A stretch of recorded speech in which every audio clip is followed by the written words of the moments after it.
Sumter residents once again dealing with a broken elevator at the Garden Circle Apartments. They first had issues with this in November, thought it was fixed, but it's not. Our Sam Perez on your side tonight looking for a possible permanent solution.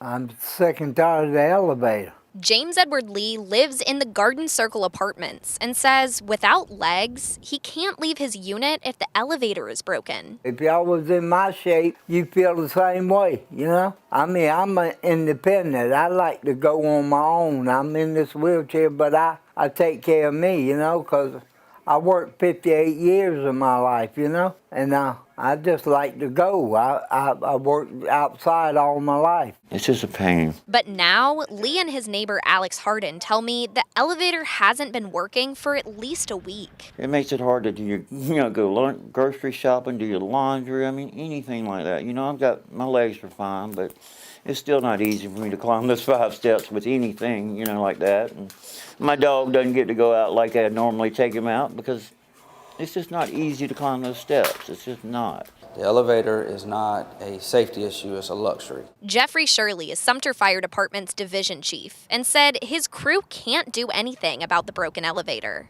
The elevator is a civil issue between the building occupants and the building owners.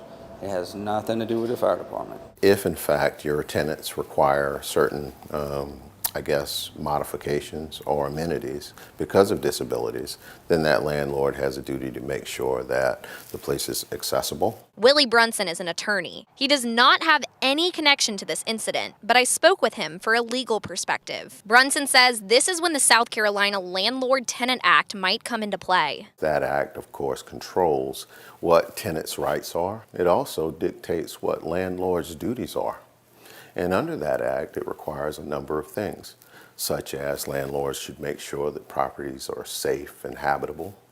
They have a duty to ensure that everything's working properly. I reached out to the property owner, Amalfi Gayoso, who says maintenance staff is scheduled for repair. She tells me they are also installing cameras and reprogramming the elevator in hopes of finding a permanent solution. For Street Squad Sumter, Sam Perez, News 19 WLTX. Well, Brunson adds that if landlords don't meet required needs, tenants could potentially terminate their lease early or bring action in small claims court for possible damages.